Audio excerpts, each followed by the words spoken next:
Hey, Christian caregiver. Welcome back to Dementia Caregiver Support for Christians, the podcast where we teach Bible-believing Christians how to make dementia care easier today, while also helping you focus on tomorrow. Today, you get a special glimpse into a live coaching session with a client of mine. Every now and then, I offer these one-on-one sessions to my community members in order for me to catch up and have my finger on the pulse of how they are coping with their dementia caregiving journey. So let's listen to a live coaching episode on this coaching clinic Friday. I'm going to have Vicki start because I know there's been a lot going on, sweet lady. And you never come on a Friday. I know. Well, I'm home because I don't have confidence to leave Bob alone just yet.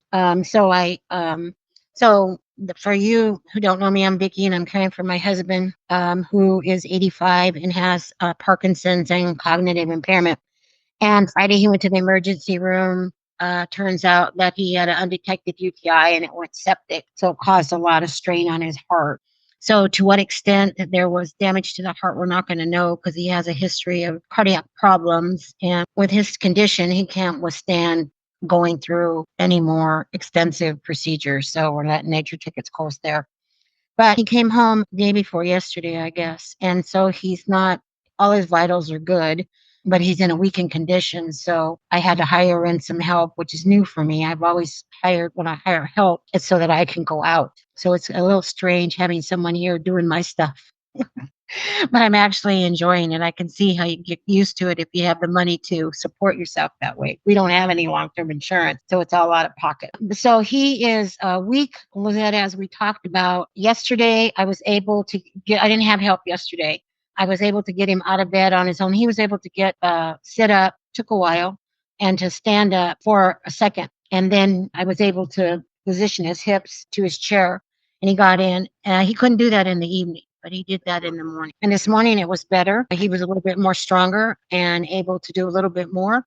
So hopefully that will be the continuum. We'll see how it goes tonight. I have my home health in place. The nurse came out yesterday and she's going to try to reconnect me with the same care team that I had before, which means that the physical therapists will already know him where he left him off, and we'll be working to bring him, back to that is my hope. I went ahead and ordered the hospital bed, the fully electric hospital bed.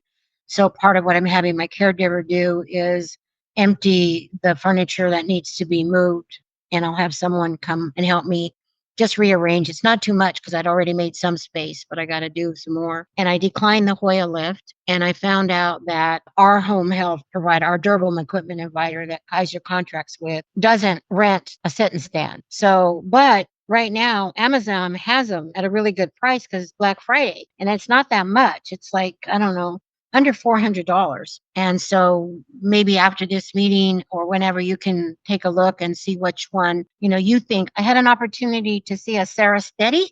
Have you heard of the Sarah Steady? Hmm? That's what they use in the hospital. So I know the sit and stand's very similar to that, just not as a heavy duty piece of equipment, but still probably going to be useful to us. So I'm thinking about maybe just getting it, and keeping it in, adding it to my handicap accessories that I have as a showroom in my garage till I need it. So the Sarah Steadies are great. They're more expensive. The brand Sarah Steady. For everybody who doesn't know what they look like, I will show you. So these are sit to stand lifts, okay? So pretty much what happens over here is you put the person's foot on the pedal. Let's open up that one. You put their feet on the pedal over there and their knees up against here. These flaps are out of the way and they pull up on the bar, and when they stand up, you slide these flaps under their bottom. So they end up kind of in a crouched position like this, holding onto the bar. It's a little more of a crouched position, but it takes a lot of strain off of the person who's having to do the transfer. So part of Bob's particular challenge is that he himself doesn't really stand up all that straight anymore, but he's also pulled to stand up. So it may be a good solution for Vicki The sit to stand lifts that are typically rented are not these types of lifts. They're a different type of a lift. And I can show you the difference here in a second because they're hydraulic. They are. Oh, that's where you put the sling under them? Yes, it's not it's the sling is like there. Oh, uh-huh. So this is hydraulic. The person, well, this is semi-hydraulic, right? Because it's still got a couple of things but these are more what would be considered what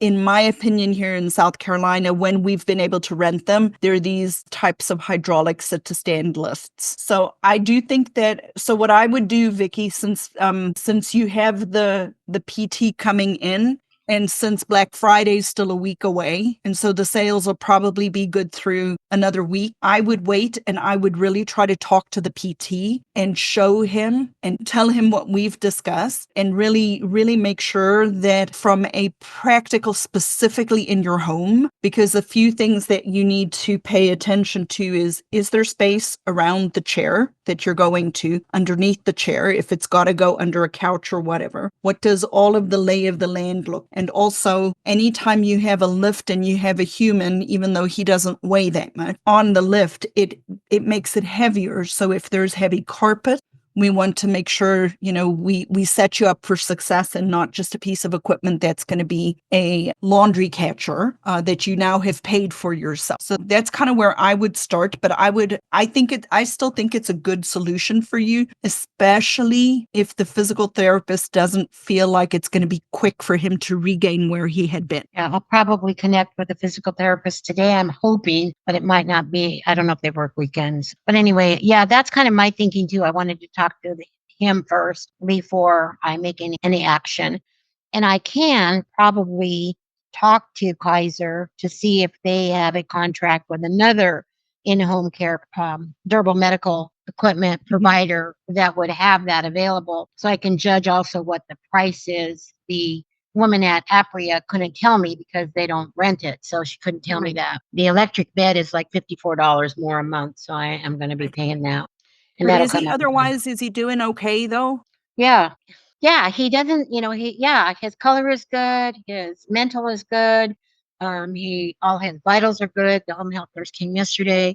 I have an appointment with urology, a phone appointment with urology this afternoon. And then I have a phone appointment with his primary care on Monday. So we'll get all those things in place. When they brought him home, I had a few snafus in the hospital. I don't know that I told you that he was acting kind of strange in ER at one point, and I told him something's going on here, and she tried to tell me that it was like sundowners. I said no, he doesn't have that, and she wasn't believing me. So she said, well, I'll check his blood sugar anyway, and it was down to 46, so we got him right away. And then when they brought him home, they brought him in the big Hoya blanket, the hover blanket or whatever it is, and they set him down on the bed because I had somebody here to help me receive him, and I wasn't at bedside. So when I went and looked, I said, oh, no, I don't want that under him. You guys need to take it out. Well, they didn't gently roll him from side to side. They just pulled on it. And they pulled on it. So when they pulled on it, his arm scraped against the bed and got a big old tear. Blister. Yeah, big old tear in his Sorry. skin. So, and he takes a long time to heal.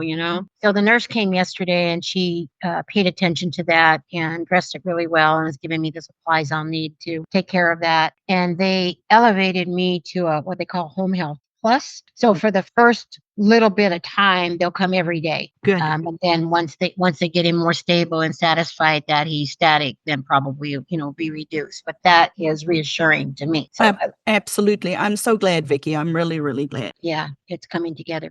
Oh, so then when they had to take the Hoya thing off, they didn't want to take it with them. And so then I'm getting Bob settled and they leave. So I'm getting Bob settled.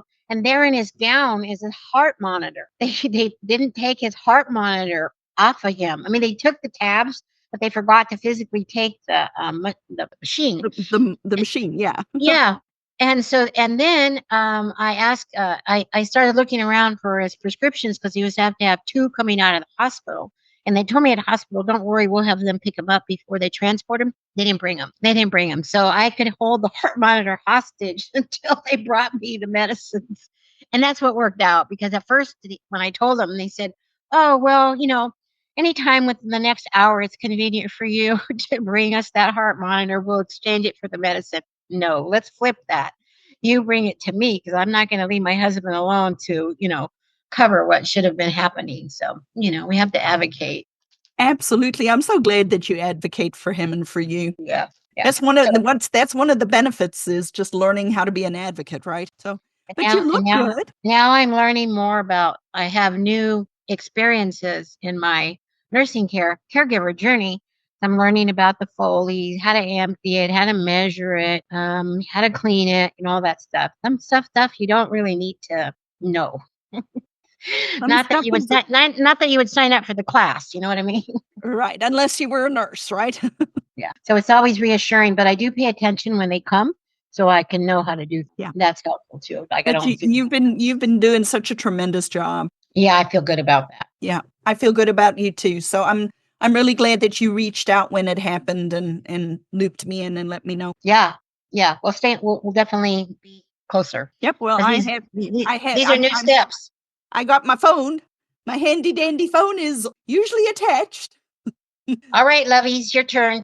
People who are really benefiting from the community are the people who joined earlier on before they need it and that have been active and are participating in the community because then they already know what questions to ask and they have a place to come and they're not constantly wondering, what do I need to do? How do I need to do it? So people listening are interested in tapping into or learning about the community. I'd invite you to just go to the website, thinkdifferentdementia.com. There's a link for you to schedule a 20-minute call. There's no pressure. I'll serve you regardless of whether you join the community or not. But it is a way for you to take this relationship a little deeper, a little bit more hands-on support, because really the research also shows it's longitudinal support over time. Absolutely. Yeah. For sure. I would highly recommend Lizette. She's awesome. Tracy, I appreciate that endorsement. You are welcome. Thank you everybody for listening today. And as I try to remember, I don't always remember. May the Lord bless you and keep you and come back and listen some more. I'm hoping to do more of these coaching style episodes on a Friday. So come back and check us out. And thank you for being here today.